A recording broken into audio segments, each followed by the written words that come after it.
Hello, hello. Welcome, one and all, to a Yawgmoth deck tech. Now, I was asked to make one of these videos. Someone in the Yawgmoth Discord was like, "When do we get?" Oh, you know what? Hold on. I just realized I'm recording, not streaming, so I don't have to wear the cans, so I can take off the cans. Anyways, someone in the Yawgmoth Discord asked, "When are we going to be getting a Yawgmoth deck tech?" And you know what? I looked at that message and I'm like, you know what? Why not? Why don't we just do it? So they specifically asked for a ritual deck tech, which I feel like I have a lot of reps on. I think I don't know the exact number of games, but I'm pretty sure it's well over like 100 or 200 at this point, ever since the release of MH3. I've been trying out, well, when MH3 released, I was trying out a bunch of different flare lists because everyone was high on flare, and I was trying a bunch of different builds with that. And then I switched to a traditional list without flare, and then I switched to ritual. And I've kind of just been on ritual ever since I switched to it because I've just loved the card so much. I think it's very strong. It's very explosive. If it's not answered within the first like 2 to 3 turns, you can just run away with the game really easily. So at the moment, for builds of Yawgmoth, I am leaning more towards ritual builds. Now, that's not to say that everything else should be thrown out the window. Don't sell your cauldrons just yet. Don't sell your grists just yet. Okay, hold on to them. You never know when we're gonna go back. Things change, right? But for right now, I kind of like ritual the most. So I'm going to give my plan for this video is just to give a brief overview of the deck, go over decisions for each card in the deck and why I play certain cards over others, the numbers of each card, going over the lands, going over the sideboard. And I will also go through like matchups. I have a sideboard guide, free by the way, that you can find in the description below. I'll go over certain matchups of what to take in, what to take out. I'll try to like go over that kind of briefly because I don't want to spend too much time on every single like individual matchup breakdown. And then we can go into like the constructed tab here and we can run like test games and I can do like test hands. So I can like take a look at my opening 7 and then I can kind of evaluate, okay, is this opening 7 good enough or not? It's like, should we keep this opening 7? What situations do we keep this? What matches do we mull against for this? Right. So I think it'll be fun to do. I think it'll be fun. Also, before I get into this deck tech, I want to say something that is usually not said before I see, like when I see these types of videos, I usually don't see people doing this before they do the deck tech. Today, the date is July 25th, 2024. The meta are these decks right here. These are the most played decks within the last 7 days. We got Nadu still at the top of the format, and it's still legal. By the time you're watching this, maybe it's not legal, but they just announced that they're not making another ban until a month from now, so we'll see. And then these are all the other top decks at the format right now.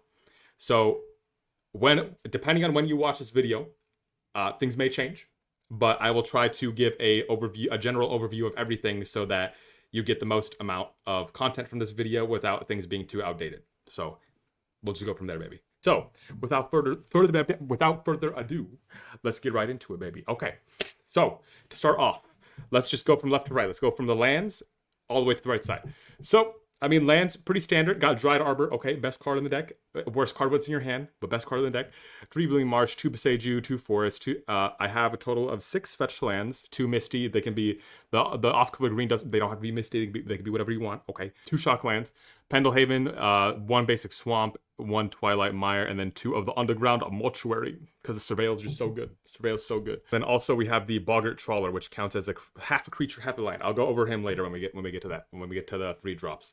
But this is basically the land. I mean, there's nothing really too complex about it. We play Pendlehaven because a lot of our creatures are 1/1s, and a lot of people still have Pendlehaven blindness. If you watch my stream or if you watch my uploads, you'll see a lot of the times people will ping with a Bowmaster on my 1/1s when I have a Pendlehaven up, or they'll attack, or I'll attack into them, and they'll go to block, and I'll activate Pendlehaven, and then thinking that they might have something, but then they don't. They're just like, oh, Pendlehaven. So good. If you're playing a deck that didn't have as many 1/1s as mine did, I could see you not playing Pendlehaven. It's not a necessity, right? You don't have to play it, but I think it just goes really well with this build of the deck because you have so many things that are 1/1. On Phyrexian Tower, I've had people ask, oh, why are you not playing Phyrexian Tower? Why are you not playing Shifting Woodland? Why are you not playing Spymaster's Vault? Those are all fine to play. I think those are fine. I just prefer to not play them. One, Shifting Woodland, I don't play in this version. Let's just go in order. Shifting Woodland, I don't play in this version because while we do have enchantments now to fill up the graveyard, we don't really fill up the graveyard that easily. So I feel like getting to the point where you would be able to activate a shifting woodland and actually have it make an impact, it'd probably be way too late in the game. Like the windows where you'd be able to like turn that on in this deck, I don't think would be uh, that like often. So I don't think it'd be worth it running in this deck. And then the reason why no Spy Master's Vault is because I only like having one. I only like having one swamp in the deck, basically. So I will only be running a basic swamp. I don't like Urborg either. Okay, that's another land I don't like is Urborg because a lot of the times you're benefiting your opponent too much. There's too many scenarios. There's too many little scenarios with Urborg that add up to be a problem for your opponents, like giving your opponent's domain, giving your Coffers opponents Urborg, giving your Tron opponents access to dismember without them losing life, giving fixing a person's mana if they're playing black and they just happen to not have a black source. It's like there's too many scenarios where it matters, and I just prefer not to run the card. Now, if it was just for our lands, if Urborg just said our lands are swamps, okay, then that's a different story. But it's not the case. And then I don't play Spy Master's Vault for the same reason why I don't play for the same reason as I said before. I only like playing one swamp, and I think for the Spy Master's Vault, you need a swamp for it to come in untapped. I think it's like that's like the cycle with shifting woodland, right? Yeah. So it's like a lot of the time it's gonna come in tapped because you might not have access to a swamp. So, and I know that the ability is very strong, you know, when you can get it off, but I just prefer to not play it. So, I mean, that's what we've got going on for the lands. You could definitely make a few changes here or there. You could probably play, if you want to play like more fetches, you could. If you want to play a Takanuma, maybe you could play Takanuma. I don't know. I guess if you could technically play two swamps and like swap out the Twilight Mire as your like second swamp, quote unquote swamp source. But I like Twilight Mire in this build. I'll go over why when we get there. So then we got the one drops here. We just got the classic, you know, 4 Young Wolf, okay, 4 Delighted Halfling. And then I like playing Haywire Might main board. I think most people are on Haywire Might main board. I think it's better. So before MH3, I thought it was incorrect to play Haywire Might in the sideboard because of because how rampant Cursed Totem was. Like Cursed Totem was everywhere before MH3. People were playing it a lot to shut down our deck. That's why I was running Haywire Might in the main, because it actually had more game in the main than in sideboard games, because in sideboard games you'll be bringing Cursed Totem and now suddenly your Haywire Might is a vanilla 1/1 that gains you 2 life when it dies. So I still think there's a lot of targets in the metagame right now to where Haywire Might is good game 1, and I prefer to just have it in my main deck and have access to it rather than not. So if we're glancing at the metagame here, right, we have like, it hits Shuko, it hits Urda Saga and Nadu and Boros Energy, it hits the Oblivion Ring effect. In Eldrazi Tron, it can hit their artifacts that help them search, or hits the One Ring. Mardu Energy, same as Boros Energy. Jessica Control, it hits the One Ring, which is very important at stopping their card advantage. Mono Black mid-range, it hits Necro Dominance, also hits the One Ring, which is very good at stopping their card advantage. Gorios, it doesn't hit anything. Ruby Storm, it's good against their the Ruby, of course. Rakdos mid-range, what is this? It hits the Mono Black Scam if they're playing Necro Dominance, which they are, yeah. So it hits Necro there. So there's a lot of targets where it actually hits, and then if you do get the rare mirror match, the 1% mirror match, it does hit the your opponent's Birthing Ritual in that if they're playing that build.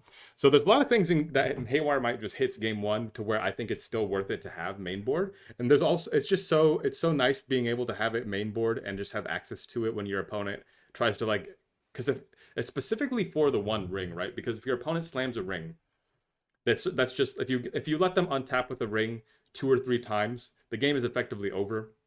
So you have to have access to like get that out of the way, or make it so they can't get that much card advantage off of it by having Haywire Might in your deck, in my opinion. All right, so now we can go over the 2-drop slot. Now this is the hot one. These are the hot seats. So there's definitely a lot of different things you can do here. Like I would say for the 2-drop slots and the 3-drop slots, there's a lot of different ways you can kind of like build this new version. There's a lot of different ways you can mix and match to fit your playstyle, to what you prefer. So I'm just going to go over what I've liked the most and what I've had the most success with. So let's start from the top here. So I got 2 Nightmare, okay? 2 Nightmare. This card's been goated. I love this card so much. When you get it like mid to late game and you can activate it like 2, 3, even 4 times, you just feel like unstoppable. Especially if your opponent can't answer it, it's just like, oh baby, oh, it's just so good. Even though we don't really have a way to tutor it, it's still really good as just like a kind of replacement Soul Cauldron, right? Soul Cauldron.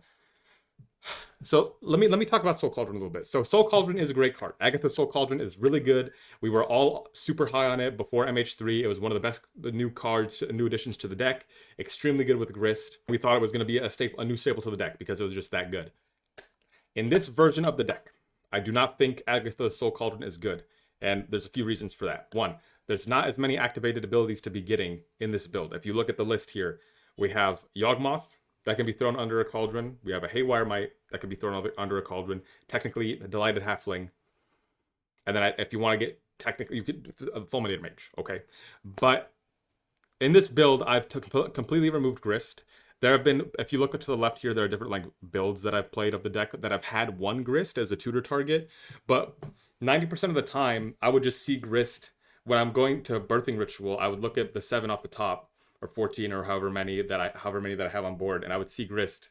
I'm just like, I don't want this card. This like not because Birthing Ritual triggers at the end step.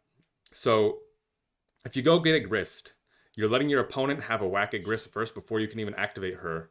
And most of the time she's just gonna die. Or yeah, I mean most of the time she's just gonna die when you get her at end step. It's like if you're getting a Grist at the end step and you live as she lives and you untap with her, you were probably already winning that game anyways. So as much as it hurts me to cut Grist from the deck, because I love Grist so much, it's my favorite Planeswalker, it's so good, I just don't think she's that good in this version of the deck. So for that reason, that's why I don't have any Grists in this build. But hopefully you can see the value. Hopefully I can show off the value of the other creatures and how it works really well, even without Grist. If you haven't been keeping up with Modern, and if you haven't noticed Yawg lists, you might see there's no Blood Artist here. That's because we don't need Blood Artist, because we got this card.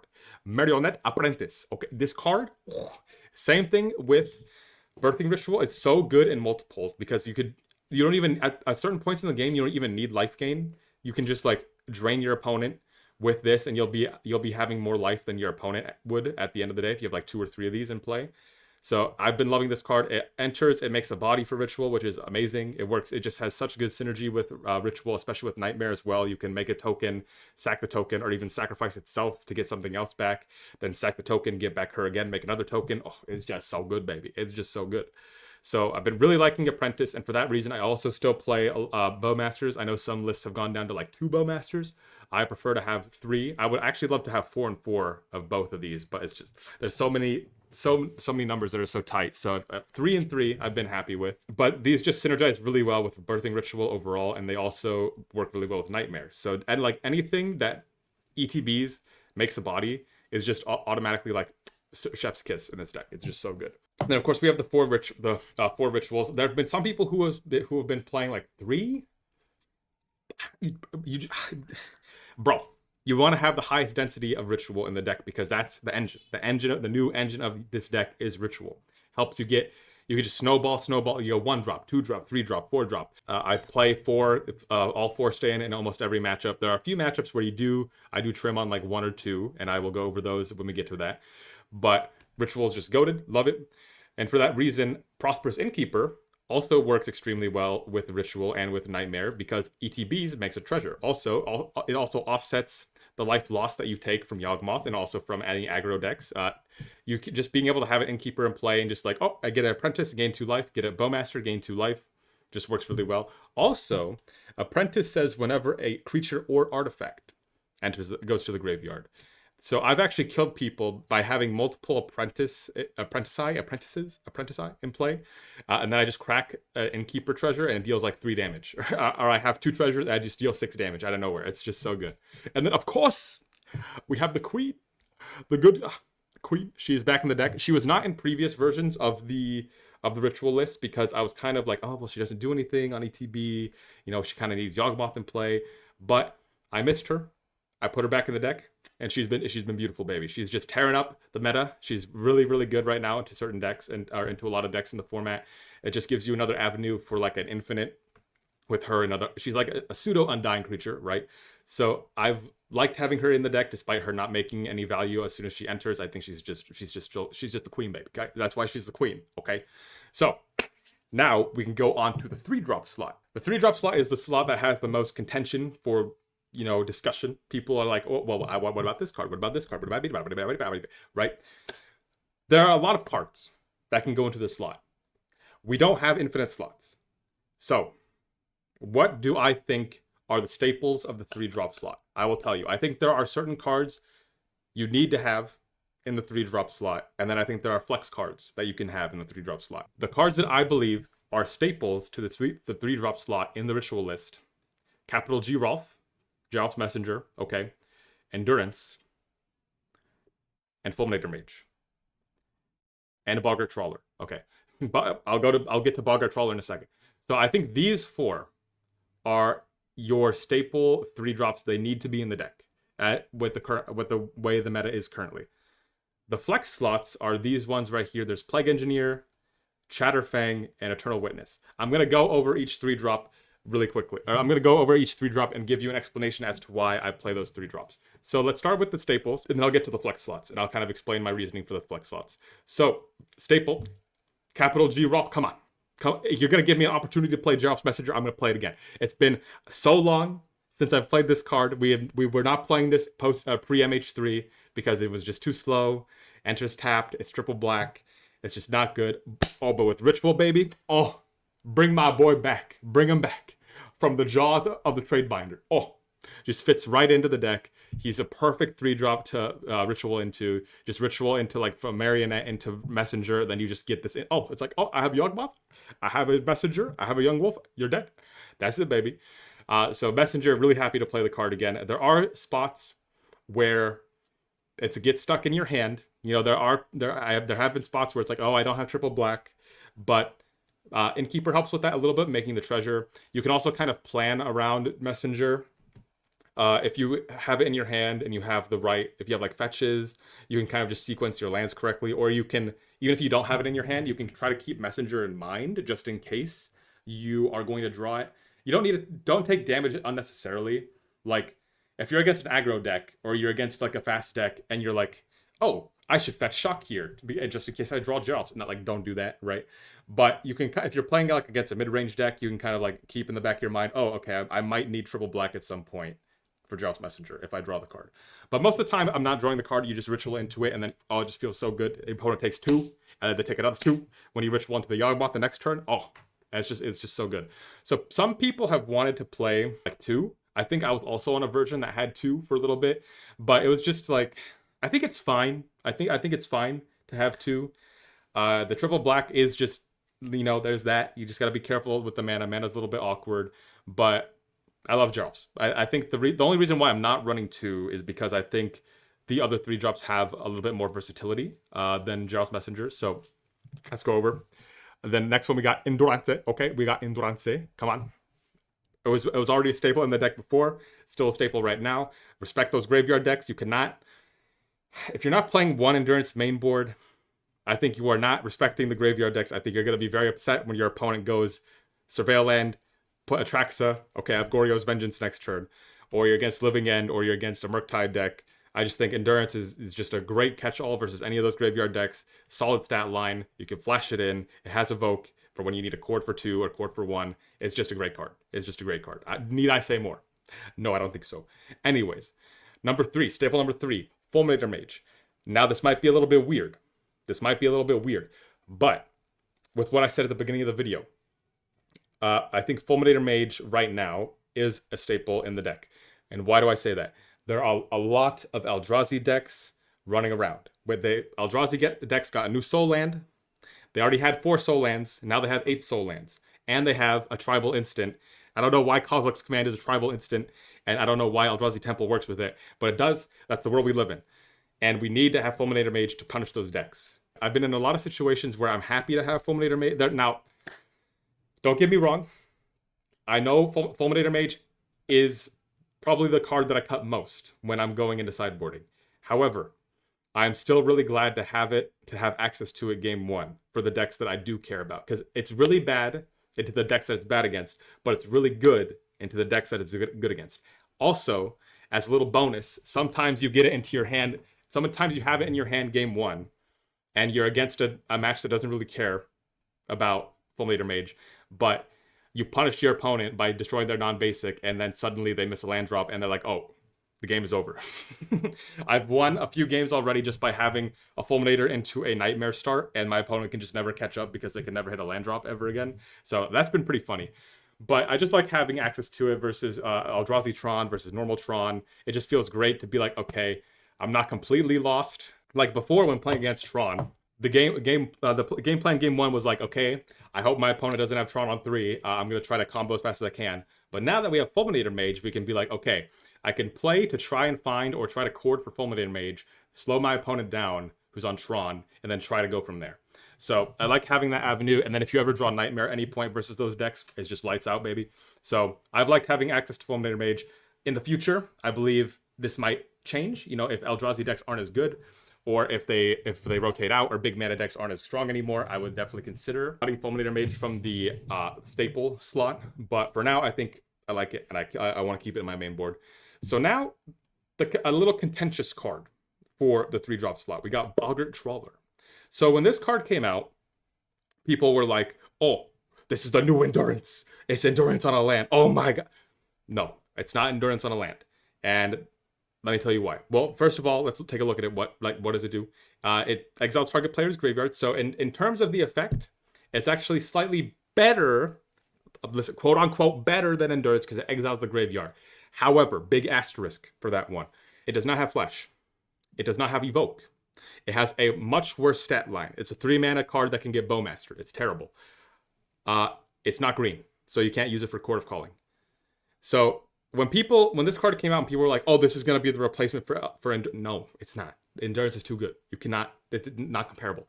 Now, the reason why I play this card and why it's so hard for me to evaluate as a card is because it's 2 parts. It's two cards, right? It's a land, it's a creature. But both are like lackluster on their own, right? Like Boggart Trawler is not a creature you would play. Boggart Bog is not a land you would play on its own. But because they're together, they're like, it's like someone said in my chat when I was streaming, like both cards, both the creature side and the land side are like 0.75% of that type. Like Boggart Trawler is like 0.75% a creature. Boggart Bog is 0.75% of a land. But together, it's 1.5. Now, if you're acoustic like me, that makes sense. If you're acoustic enough like me, that makes sense. But basically what that means is like both cards are bad on their own, but because they're both together, it's passable. So this card is okay. It's okay. It's okay enough. And there have been spots where I'm actually glad to have it because there are spots where I like draw it and I need a land and it's this card. I'm like, oh, thank God. So for right now, I think it's fine to keep it in. You could definitely swap it out if you want to for a land. I think you would need to swap it for a land. I don't think you want to play 20 lands plus Dried Arbor. I think you probably want to play 21 lands plus Dried Arbor. But this guy, he's okay for right now. Now let's go over the flex slots for the 3-drops. Okay, the flex slots. So we got these 3 right here. Plague. Let me go in order. Let me go from newest to oldest. So Eternal Witness. So Eternal Witness has been through all iterations of the Ritual Yawg version, I believe, or the Ritual Yawg deck that I've played. It's probably next to Fulminator Mage, the most cuttable 3-drop. I would say like the first card I would cut would probably be, well, that's not true. It would be among the first cards I would replace if I wanted to replace Eternal Witness. But that being said, there have been a lot of spots where Eternal Witness does shine as well. I've had a lot of games where I'm playing and I just draw Eternal Witness, or I Ritual into her, and I manage to get back like a non-creature spell, like a Fatal Push from the graveyard, or I get back a Birthing Ritual, or I get back a Nightmare from the graveyard that was discarded, or that was milled over with a Surveil Land or something, or a Court of Calling. And so there've been a lot of spots where Eternal Witness actually just like gets me a lot of advantage because she gets back something from the graveyard, and it's like, oh, awesome. And so some people have asked, oh, why are you not playing Honest Rutstein in this spot? Honest Rutstein is good. That he was in previous iterations of the deck. I think the card's great because enters the best line for Rutstein was you sack Bowmaster, get Rutstein, get back Bowmaster, and now suddenly your Bowmaster costs 1 mana. So and most of the time you have 1 mana up, so you just have Bowmasters up again, which is great. He's better statted too because he's a 3/2 instead of a 2/1. But Eternal Witness being able to get back anything is what sells it for me. Just being able to get back any card. There have been spots where I'm mana screwed. I draw Eternal Witness, get back a fetch land. There have been spots where I need a removal spell. I draw Eternal Witness, where I give Ritual into Eternal Witness. I get back a Fatal Push, or get back a Court of Calling. It's like being able to get back any card is amazing. So that's why I'm on Eternal Witness for now. Definitely can see swapping this card out if you want to as well. Now the next card, Plague Engineer. Now you might be looking at this card, be like, "Me, what are you doing? What is this for? What are you high? Are you on drugs?" No. Listen. So this is probably the second newest card to the 3-drop slot. Okay, so the reason why I'm playing Plague Engineer right now is because it's a little bit of a meta call. And what do I mean by that? Let's take a look at the meta real quick. So the most played decks right now, Nadu, Boros Energy, Mardu Energy. There's also Eldrazi Tron, but that's not a reason why I'm playing Plague Engineer. So Plague Engineer is really good into Nadu, and then into both energy decks. And why is that? Versus Nadu, you name insect, and then their Springheart Nantuko cannot make any insects. So they cannot abuse Nantuko and hit land drops and keep making creatures and keep comboing up. So Plague Engineer actually really slows down Nadu because they're forced to only put the trigger on their creatures, and then they eventually will just run out of creatures, allowing you to, take another turn instead of just getting comboed out by the Springheart. So it slows them down there, which is great. And then Boros Energy and Mardu Energy. Now, when I saw these decks in the meta, I think when most Yogg players saw these decks in the meta, were like, "Oh, a creature deck in my meta." I don't think so. However, Boros Energy and Mardu Energy have both proved to be extremely explosive, especially with the help of Amped Raptor, just always being a 2-for-1. I think most of the cards in their deck are actually 2-for-1s because they have, they have a Johnny, they have Amped Raptor, they have Ocelot Pride, which if they gain any life, which they can with the Guide of Souls and with Flage, then it's like it's basically a 2-for-1. Flage is a 2-for-1. So everything in their deck is just like it has so much value. They can grind so well, and they're so fast. If you have a fast Yawgmoth, it doesn't even matter. If you're on the draw versus these decks, and you think you're safe because you have like a Yawgmoth on 3, it doesn't matter. You need to have removal. You need to have something in your hand to deal with what they're doing. So the reason why we play Plague Engineer versus those decks, you name Cats, because Cats immediately kills their Ocelot Prides and all their tokens, and it also kills a Johnny token. Now, a Johnny's token, now that will cause a Johnny to flip right away. However, that's actually not that bad. One, because if you have a Bowmaster in hand, or if you have a Yawgmoth on the field, a Johnny trigger goes on the stack, you can respond immediately, take it out before it has a chance to flip. But even if they do flip a Johnny, them never being able to make another cat token with a Johnny's +0 is just so good, because they can't keep overwhelming you with tokens, which is which is usually how they win very easily. They still do get the trigger of shooting anything with the 0 if they have a red permanent, but keeping them low on their board is excellent, and I think Plague Engineer does a wonderful job at that. Also has Death Touch, so it's not the easiest to swing into, also not the easiest to block. So this card's messed up against those decks, and I've liked it a lot so far. Might switch it out depending on how the meta changes, right? But I think for now I like it. And then the newest edition, this is brand new, literally this morning, Chatterfang, Squirrel General. So in this spot was Woe Strider before, and I think Woe Strider is an excellent card. I think it's really good. It enters, it makes a body, it's another sack outlet. You can scry your way out of bad draws, and it also has escape. So then later in the game, when it's in your graveyard, you just escape it, and now you have a 5/4 that makes a body on ETB, and it's a beater. So I've liked Woe Strider a lot. I've actually played the most with Woe Strider, but I had a viewer, a commenter on one of my videos suggest Chatterfang, and I think I also had people in my stream also suggest it, and I just never tried it before.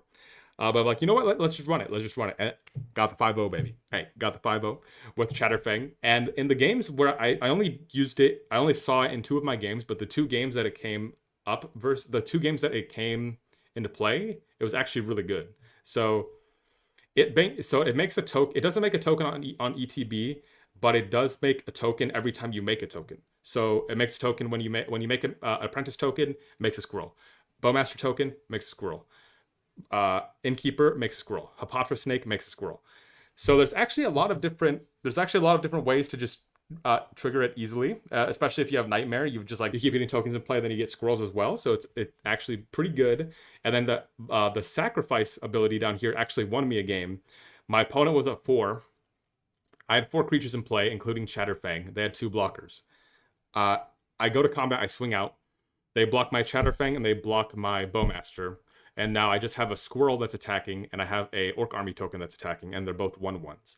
I buff the Orc Army token with Pendelhaven, and then I use Chatterfang's ability to sacrifice itself and the token to buff my Orc Army token, making it a 4/1 and closing out the game. Exactly.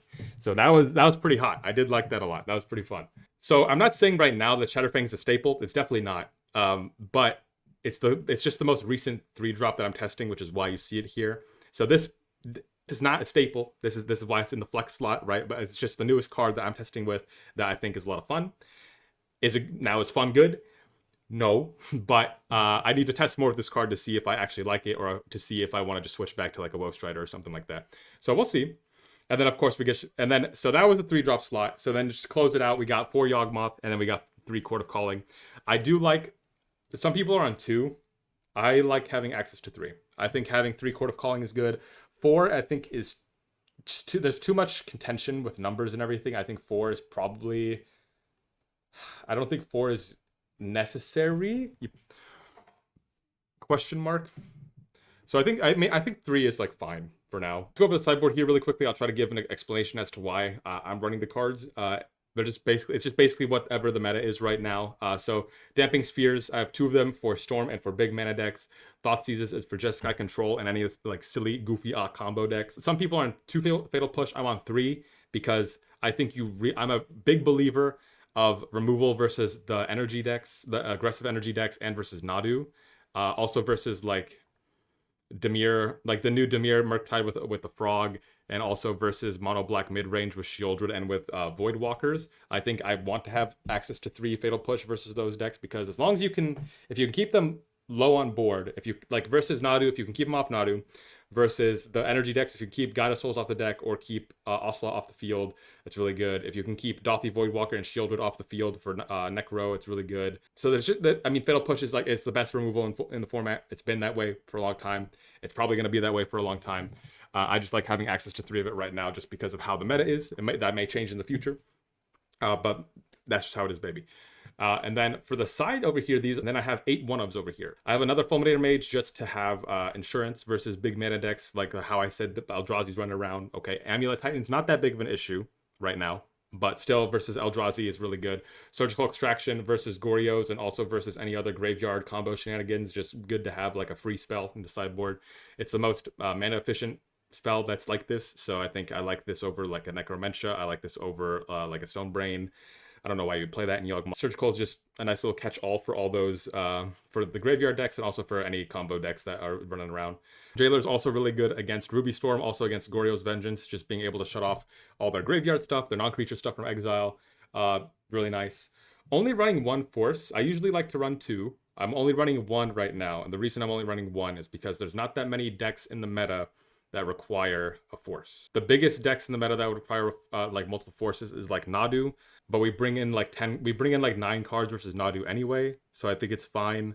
And then Boros Energy and Mardu Energy don't really have that many targets. If they have Disruptor Flute, if you see a bring in Disruptor Flute, you probably just bring in the 1 force. You probably don't need more than that. Jeskai Control, they don't have anything. Eldrazi Tron, I guess you could try to hit. It really depends for the Tron decks, right? Because sometimes the Tron decks, I mean, they have like a Karn sideboard, right? But sometimes it's not like that tailored to deal with what you're doing. I feel like I don't need 2 versus these ones. Versus like traditional Tron, I would want 2. But like with the new versions of Eldrazi Tron and how they're being built, like there's a lot more creatures than normal, right? They don't really have that many artifacts main board to hit. You can get like a cheeky hit on a map if they tap wrong, or on a talisman, but you don't really want to be hitting a talisman. So that's the only reason why I'm running 1 Force, because we also have Rex Sage, we also have Collector Oof, and we also have Haywire Might and the 2 Beseiju. So it's not like we don't have Artifact Enchantment hate, right? We still have a lot of different ways to attack it. Another Endurance in the sideboard, just for more graveyard stuff, also versus like any Murktide decks. Rex Sage, just because it's a necessary evil. So Rex Sage is a card that we don't really want to be playing, right? It's like Like, I mean, we got Haywire Might, right? But there's not that many decks playing Cursed Totem anymore, but there are some still out there that you have to respect. Also, Reclamation Sage is actually quite decent in this build of the deck because of Ritual, so you can Ritual into it, and then you can turn a Rec Sage into a Yawgmoth. So there you go. And then the last card here that I have in the sideboard is Collector Oof. This is for mainly Nadu, but also for any ring decks. I would say specifically against Tron, I would bring in Oof. I don't think I would really bring in... I probably wouldn't bring in Oof versus mono black mid range or versus like decks that have a ton of removal, but it's been really good versus like through the Breach Eldrazi. It's good because they actually use a lot of artifacts to ramp themselves. So I've had games where I just put a Oof in play and they have like 2 lands and a ring, or they have 2 lands, a ring, and like 2 artifacts, and they can't activate the artifacts. So very nice. Little funny guy here. I just love the art too. Look at this guy. He's just like a little shithead, little dickhead. Love it. Anyway, so yeah, I mean that's a little brief guide, a little brief overview of the deck. So now, I don't know. Before I end the video here, we could do a little bit of test hands. We could see we can do some test hands, and I can kind of break down my thoughts on if we would keep the hand or not. Alrighty, so welcome. First hand here. You know, not the best. I'm gonna be honest. It's like very borderline keepable, right? Because we do have a halfling, we have 2 chords, we have an apprentice, but we have a tap land, and we have a Jaros Messenger in our hand. What am I thinking here? I'm thinking we can go halfling on 1. It's a little bit awkward because it's also a forest, which means we can't play Marionette on 2 unless we draw into a black source. We could either lead with halfling on 1, or we could go with Mortuary on 1 and then see what the top is, and then go apprentice on 2. We could try to... You could keep this hand and then try to hit a land off the top with a Surveil. And then if you hit an untapped source, then this hand is actually pretty good. So I think I would probably keep this. I would be more inclined to keep this if I was on the play. On the draw, I think this might be a little too slow with the tap land. But we can let's just keep it and see what happens, right? So let's start. Okay, so the game automatically, when you're in the testing thing, it automatically draws you a card as if you're on the draw. So let's pretend that we didn't draw Hapatra. Let's say we're on the play and we put Hapatra in the graveyard, right? So the next card would be a land. Okay, so then we're Gucci. So then we put that on top. Imagine Hapatra's in the graveyard, right? And then we go to our next turn, we see a land on top, and we're like, boom, untap, draw. Oh, and the land was there the whole time. And so now we can go Marionette Apprentice on 2. We make the Servo token because we have our hand is a Court of Calling Hands. We want to try to go wide fast so we can get a Court online. So next turn we'll have a Court online available for 2, and that'll open up some opportunities. Another Apprentice here is actually really good. Now this is something that you might notice in this new version of the deck. You do have a lot of black creatures, those don't really help you with your chord count. So here I could go for like Halfling, and I could also play Apprentice, but then suddenly I don't have chord available for 2. Now this might be fine depending on the matchup that you're going up against. You actually might want to do this depending on the matchup that you're facing. So because then next turn allows you to chord for Yawgmoth. It might actually be fine just to tap out here. I'd be fine here to go shields down, just so next turn we can go Nene mode with Yawgmoth, right? But it's all dependent on like what your matchups are against and what your opponent has on board. Endurance, very nice. But yeah, so that was just like one example hand. We can do another one. All right, so this hand is actually excellent. I think this is a great hand. I think actually the best opening now for ritual decks is not Halfling. I think theoretically, yes, the best opening is Halfling into ritual, so that way you have like 1 extra mana to work with. But we live in an age where everyone has an answer for everything on turn 1. So I think actually the better turn 1 play is Young Wolf into ritual, Young Wolf on 1 into ritual on 2, because your opponent is much less likely to use removal on your Young Wolf, and they're probably not going to. If they do use removal on your Young Wolf, you're happy with that. Because it's just going to come back stronger. Because then, yeah, basically your Young Wolf, your 1-drop is guaranteed to be ritualed into the next turn. So I think I like that more, but I still think this hand is really good. So we're going to keep it. Let's see. We're going to draw, because the game always lets you draw here. So we'll just play this, play the Halfling on 1, yield through the turn, go to our next turn, boom. Another land. So now this is actually pretty cool because you can go land here. Here's actually an interesting spot. And these are things that you need to think of when you're also playing ritual decks.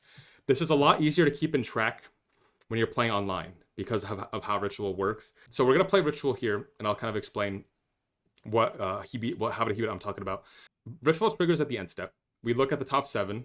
We're like, oh, it looks pretty good. Okay, we're gonna go here. We're gonna sack here. We're gonna get an apprentice. Okay, epic. And now we have 2 bodies, and now we're good. So over here, it shows you what you just saw. So these are the 7 cards we saw.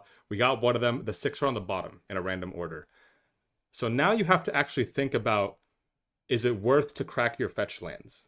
You can't actually crack your fetch lands all willy-nilly nowadays in this version of the deck, because you need to think, okay, these 6 cards are on the bottom of my library.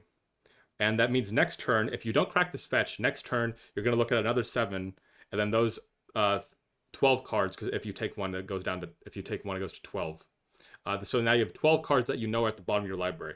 So this way, you're kind of you're manipulating your library in a way where you're putting things on the bottom, and you can like kind of keep mental tabs in your head of like, okay, I have a high chance of hitting a Yawgmoth here because I didn't see it in the first 14 cards. And I know that Yawgmoth isn't at the bottom of the 14 because I put those 14 there, or 12. So I have a higher chance of hitting Yawgmoth this turn than I did last turn. So you can kind of think of it like that. Or like you can also try to keep track of like your one-of. So it's like, okay, I didn't see a Fulminator Mage in these 14 cards. So that means it's more likely that I'm going to hit it in like the next 2 or the next 1, right? So these are it's kind of actually interesting lines to think about. Like, okay, the likelihood of you hitting something in the next 7 cards or the next 14 cards, you just have to keep in mind. So if you're trying to dig for something specific, or if you're trying to find like where a certain card is, or if you do know that something's on the bottom and you want to shuffle it back to have a chance of hitting it again, then you would crack the fetch, right? So let's say, oh, I want to try to hit like a Yawgmoth again or an Innkeeper again. So we just go Mortuary or whatever to just crack the fetch. Nightmare on top. Oh, we keep that on top every time, baby.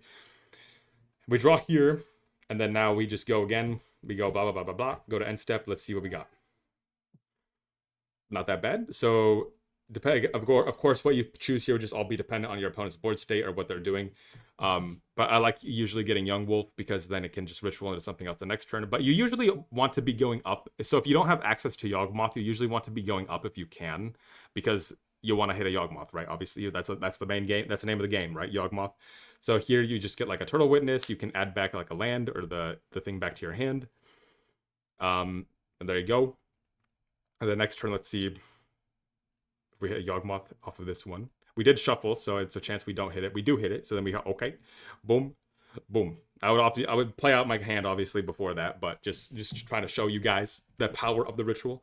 And the rituals just get stronger and stronger every time. The more you have them out as well. Let's do one more test hand here. Well, this is I think this is a pretty easy mulligan. So because we have we have 3 one-ofs in our hand, and they're not really ones we want to be seeing. This hand is actually not that bad for Geralf because we have the Twilight Mire, so it's not that hard to cast it, but you really don't want to see Hapatra and Dryad Arbor your opening hand, so we got throw this one back. Okay, so on 2 I would keep this, or on 6 I would keep this. I'd probably just throw back the second Yawgmoth. The reason why I throw back second Yawgmoth there, I feel like, is because we already have access to 1. Having access to Nightmare when you're already down on resources, because we're starting with 6 instead of 7, I think having access to Nightmare is actually really valuable. It mitigates your opponent's removal. Like if they have removal for your stuff, you can be like, okay, I'm gonna play a Nightmare, get it back. So I think that's the reasoning for keeping it there. Drawn to a Chord, which is fine. Drawn to a Land, which is very nice. Now we can just hold the Bowmasters here and then go from there. So you don't have to. So in the ritual decks, it's obviously very strong when you have ritual. I don't think you necessarily need to mull to ritual, because there are still a lot of hands you can keep that are still really good, even without ritual, and then you can kind of just draw into ritual later. Like if you have a fast Yawgmoth, depending on the matchup, I think it's fine to keep. If you have a bunch of little rinky-dink creatures, you probably want to mull that. Now, fetch lands also influence my mulling decisions a lot these days, because I see a lot of the times I see a hand of like little rinky-dink creatures, but I'm like, oh, I have 2 fetch lands in my hand. So I can surveil and try to fix my hand. So you have to like keep that in mind. Like, okay, maybe having like 2 surveil lands will be enough to get out of your like little rinky dink hand. I would say most of the time, if you have like an opening 7 that's mediocre like that, where you have like a young wolf, if you have like young wolf, bowmaster, a bunch of lands, like and like a halfling, maybe you probably throw that back, especially if you don't have any fetch lands. But I mean, yeah, just being able to find or trying to find like a hand that has a ritual or a hand that has a fast Yawgmoth, I think are both fine. But I would say you don't necessarily need to mull to a ritual every single time. Like it's not you don't need to be like going to 6, going to 5 every game just because you want to try to find a ritual. But yeah, that was my deck tech on the ritual version of Yawg for at least in this current time and meta and game state. This is my build and my thoughts on ritual Yawgmoth. Currently the build of choice I would play for Yawgmoth if I was going to play a Yawgmoth deck. There are definitely many different ways to build Yawgmoth right now, especially with the meta still being very open. Yawgmoth still being tested to see what's the best out there. But I think I'm very sold on Ritual at the moment. I love the card. I think it's great. I've never done something like this before. So hopefully I hope that all my thoughts are kind of like cohesive. I hope that everything made sense. If there's certain things you wanted me to touch on that I didn't, please let me know in the comments. If there's certain things like certain aspects I didn't go over, or maybe you want me to go into depth on like something else about the deck, just let me know in the comments. I'll try to maybe make a follow-up video to that if there's enough content to be made there. But yeah, this is a little deck guide of Ritual Yawgmoth.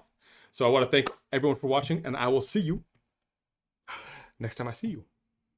Alrighty.